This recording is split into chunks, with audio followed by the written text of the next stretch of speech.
Buckle up, you big bloody beautiful bastards. This is a long one. It definitely happened, but Gavin Reza, name redacted for safety, said they filled the school with ammunition and equipment, and IRGC, Islamic Revolutionary Guard Corps, didn't send their own kids to school on that day, and the principal locked the school door. This is a message that came into my inbox after someone had spoken to a friend of theirs who lives in Manab. The person goes on to say everyone only has state TV, people are left in the dark with what's happening, and there is also a heap of military equipment moving into Manab. Yeah, this is the town in southern Iran that's become known to the whole world because of the school that was blown up. Within hours of the conflict escalating between Israel, USA and Iran on Feb 28, news of this school being hit by a missile spread like fucking wildfire all over the world. Every media outlet lit up and had a story straight away based on what the Islamic Republic officials would say and with what they thought was enough verifiable content from Associated Press and Getty Images. Minimum journalistic thresholds to report something as fact were met. It was a bloodthirsty, cutthroat day of journalism. But I don't know. After 12 years of experience online tracking user-generated content source videos for wildlife commentaries and nutshot fails, I thought I should look at this. I thought maybe my skills are transferable for something more serious. So I reckon the first thing to do to see how much of this is true is look at the imagery around the school bombing plus who and where it's come from. There are 3 photographers that are constantly cited in hundreds of news articles: Abbas Zakeri, Amir Hossein, and Ali Najafi. There is also a ghost author hidden by a credit that says Iran's Foreign Media Department, whose work has appeared in hundreds of articles. You know the one he's done. It's the bird's eye graveyard photo. It's highly emotive. This ghost author's name is Morteza Akhondi at MoriBNDHAA on Instagram. Mori short for Morteza, BND short for Bandar Abbas, a town near Manab in the Hormozgan province. I'll get back to him shortly. He's playing a huge part in the school bombing narrative the Islamic Republic and the IRGC wants out there. I'm not saying the school wasn't hit. I'm not saying it wasn't a US Tomahawk. I'm aware of that footage in the last few days, and I'm also aware there's a lot of conversation around whether or not it's specifically a Tomahawk. I'm questioning the facts after the explosion being distorted and warped to create misinformation and or disinformation. There's a nuanced difference between both of those terms we should all be aware of in 2026. This whole journey started for me because of one little metadata anomaly. You can see in the Associated Press newsroom website that there's a discrepancy in creation dates on the work of Abbas Zakeri. To reiterate, his photos are everywhere, global. All mainstream media, Australia, UK, US, probably fucking Iceland. Sorry to drag you into this Iceland.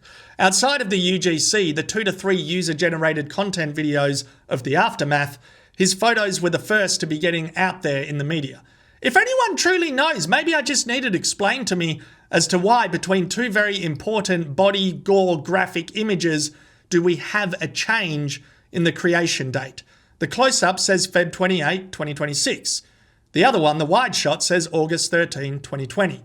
You can enlarge the photos and on the website and you can get the same details. Feb 28, 2026, August 13, 2020. The clock, funnily enough, stays the same. A close-up of a child's arm in rubble at 2:30 p.m. and a wide shot at 2:32. I feel like when you have an innocent tech issue like the clock resets to something random as well, midnight or midday, I don't know. Look, I felt like I'm overthinking it, but maybe too many people are underthinking. We can get more info in Adobe Bridge and see that he's not using 2 cameras. If he was, you could say, oh, one of them has a date that's wrong and the other one's good. He's using a Canon 6D with the same serial number. This seems nitpicky, I know. And believe me, I've had so many days where I'm like, it's nothing. But wouldn't you think, pragmatically, wouldn't you think that when a 47-year-long terroristic government is accusing other countries of deliberately killing its schoolgirls, wouldn't you think that this metadata would be air-fucking-tight? Associated Press, yeah? Nah? He legitimately gets his photos over the minimum threshold with that discrepancy on full display.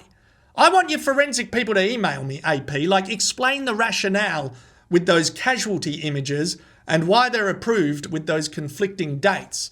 Because casualty images are very important in conversations around this event. The other verified graphic body images have conflicting information across Getty and the AP newsroom. In the AP newsroom, there's a child in a body bag photo credited to Iran's foreign media department. I mean, look, basically, even with that, any journalist worth their weight in gold should be reading that as Ministry of Bullshit. But anyway, over on Getty, it's credited to Anadolu, a Turkish news agency.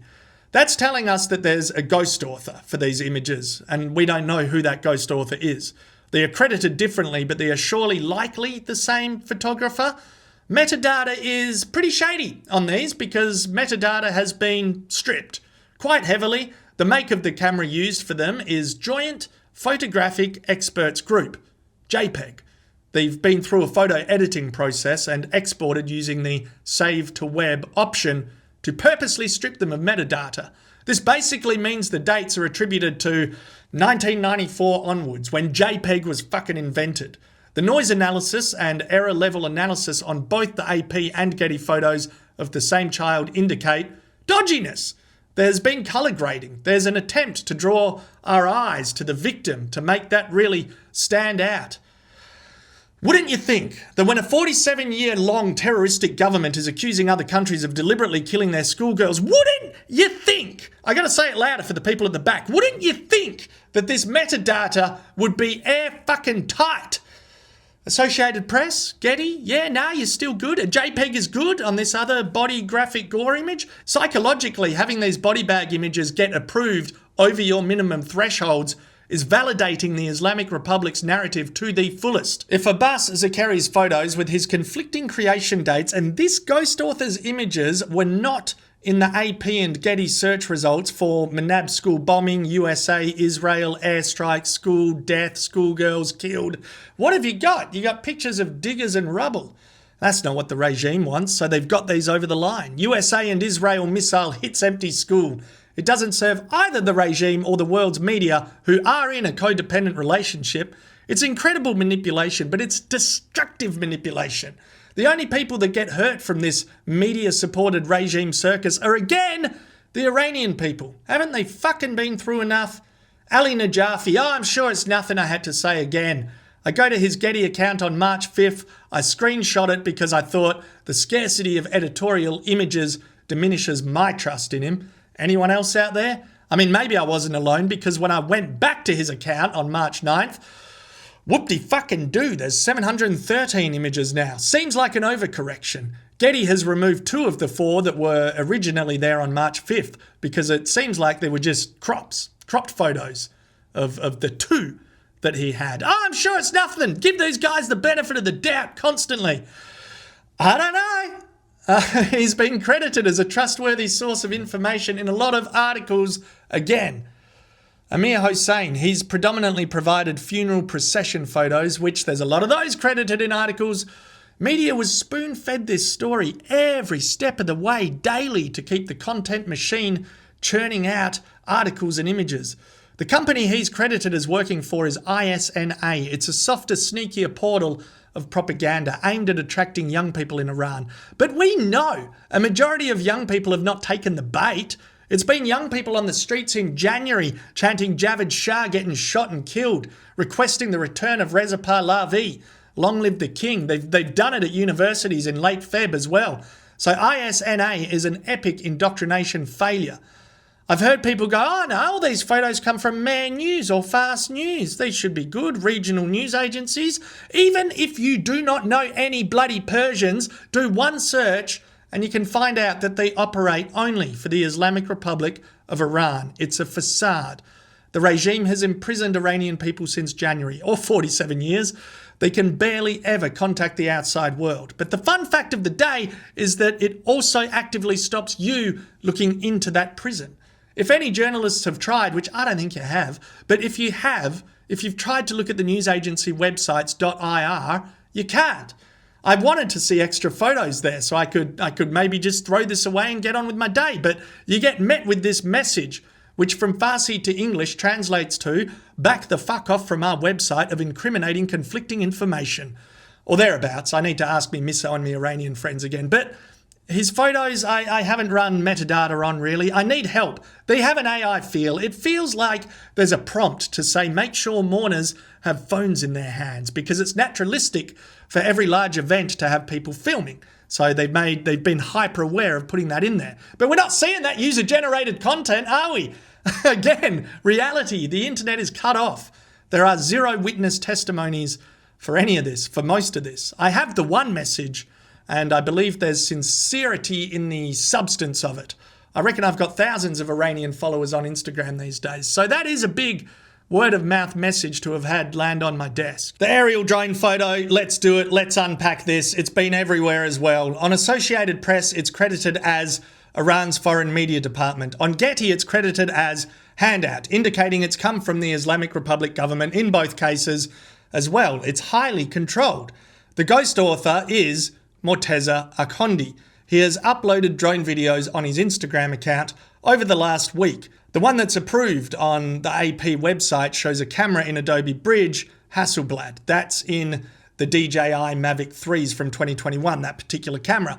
In his Instagram gallery post of the funeral day, you can see the drone shadow in a photo. ChatGPT and Gemini have led me down some fucking dodgy paths over 80 hours of looking at this. But yeah, look, they say with 90 to 95% confidence that shadow matches the DJI with the Hasselblad camera in its metadata. It's got to be him. How many blokes in Manab have this gear to do this type of imagery? And why am I fixated on this information being known? Because is reputation not everything in photojournalism?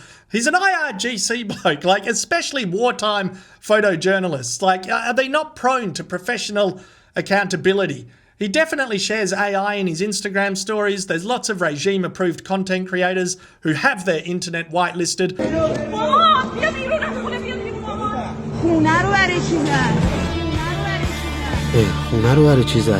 There's 17 hours from the date of creation to going live on the AP website and 22 hours on the Getty aerial shot.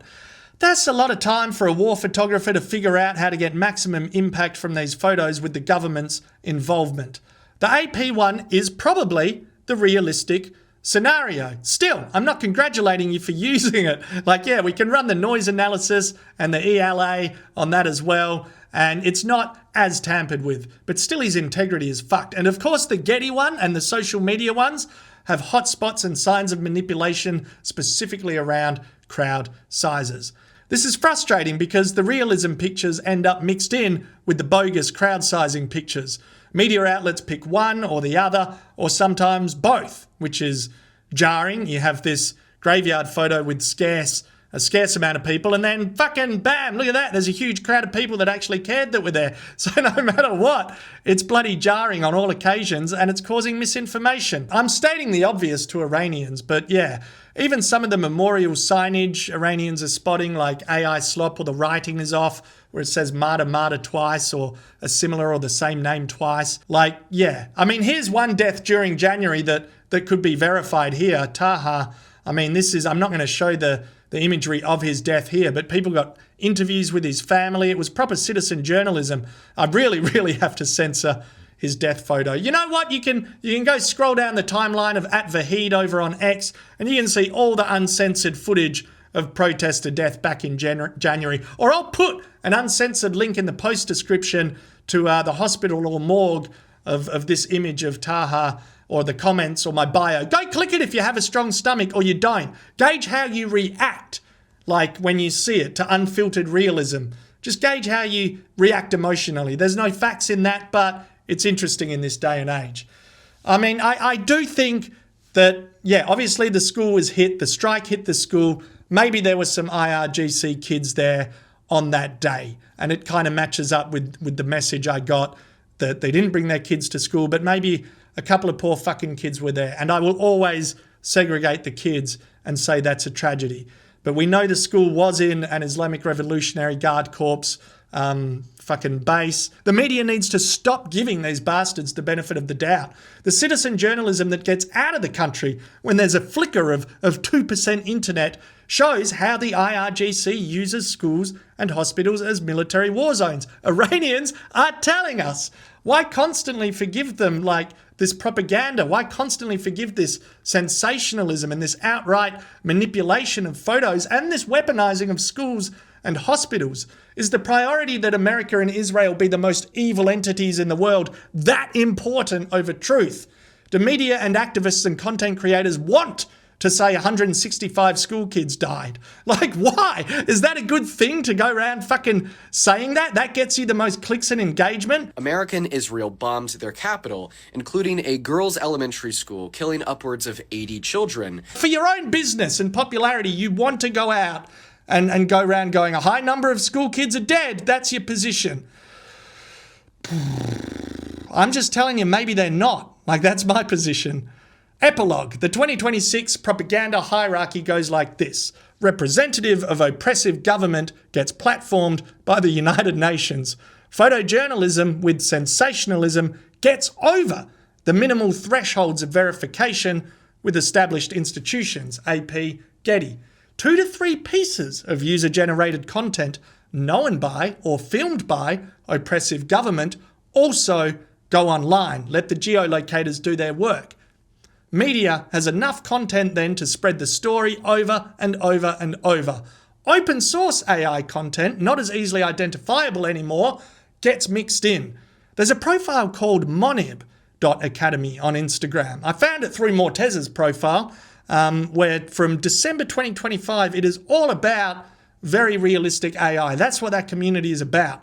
Some of the video AI is eerily similar to the bombing funeral procession imagery that we've been seeing. And you put that into an AI thing and it's like, it can't tell. It just says, nah, it's real.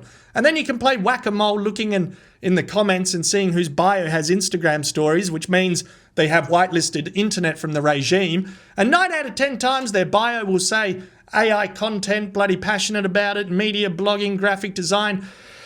It's an amazing rabbit hole to go down. Your whole algorithm then puts you in a brand new echo chamber, which is a hoot.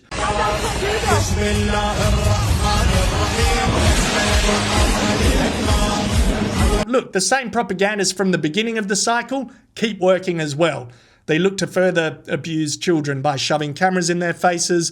If they aren't realistically in distress or grieving, I guess, you got to make it happen or you get them on camera no matter what. And so much of the world laps up this icky, privacy invading fucking child abuse. Repeat cycle, works every time. And I've made this video because with how well the school bombing has gone for Islamic Republic's reputation, despite massacring 30,000 of its own fucking people back in January, they will try this again any day. I'm just waiting for what the next fucking narrative's going to be. And it may be that a video like this is already drowned out and overwhelmed to ever really be heard properly, or journalists will just go, it's just a bloody content creator, listen to him ramble. But I think the metadata's off in multiple places. And I think there's probably a lot of retractions on articles, on early articles to do with this that genuinely need to be done. Because these photographers are not trustworthy, their work's not trustworthy. Fuck it. The fact of the matter is Iranian people aren't being listened to. You can't hear from them. There's no witness testimonies. They're imprisoned. And we're not looking out for their voices properly, or media is not looking out for their voices properly. All right. Cheers.